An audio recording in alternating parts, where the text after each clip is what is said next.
Canada is in the midst of a passionate discussion about a motion before our Parliament called M103 that seeks a condemnation in principle of Islamophobia with a view to a bill being passed that will make expressions of Islamophobia an actionable offense.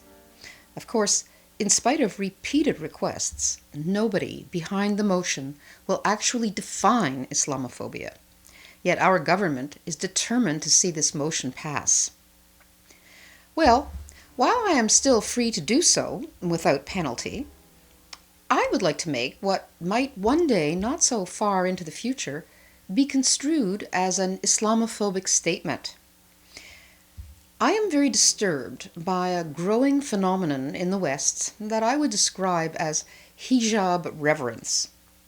What seems to me a partly well-organized, a partly jump-on-the-bandwagon campaign among our left-wing cultural elites.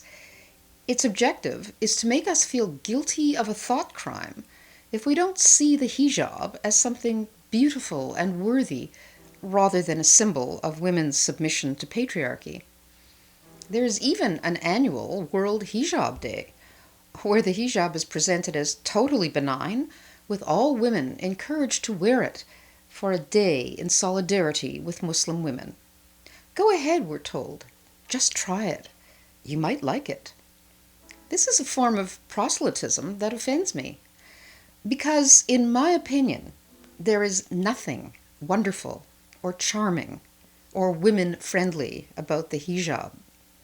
We are told that women have a choice, and that women who wear the hijab have chosen it freely. But what free woman would have invented or embraced such an apparatus? What free woman would have ever said to herself, you know what would be a great idea? That my daughters never know the feeling of the wind in their hair, or never play a sport where they can sweat freely in comfort, or never have the pleasure of freshly shampooed hair bouncing on their shoulders as they run.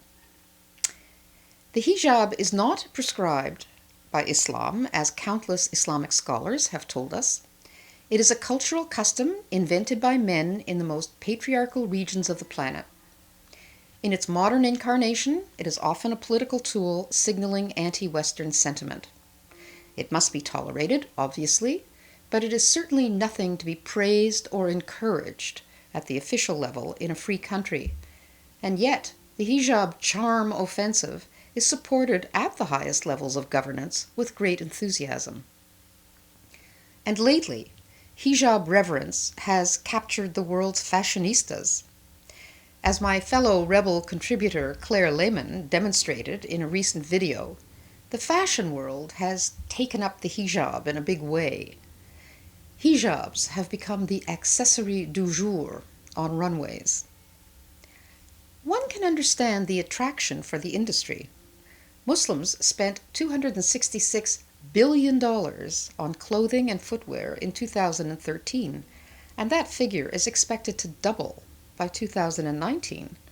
Why wouldn't designers want a piece of that action? If they were upfront about their motive, money, I could live with that.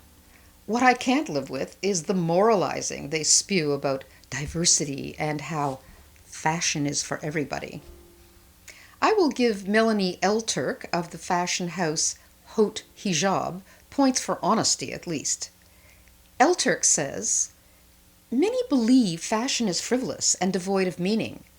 I believe fashion is one of the outlets in which we start that cultural shift in today's society to normalize hijab in America." Cultural shift? Normalize hijab? Why would we wish to normalize the equivalent of a chastity belt that's worn on the head?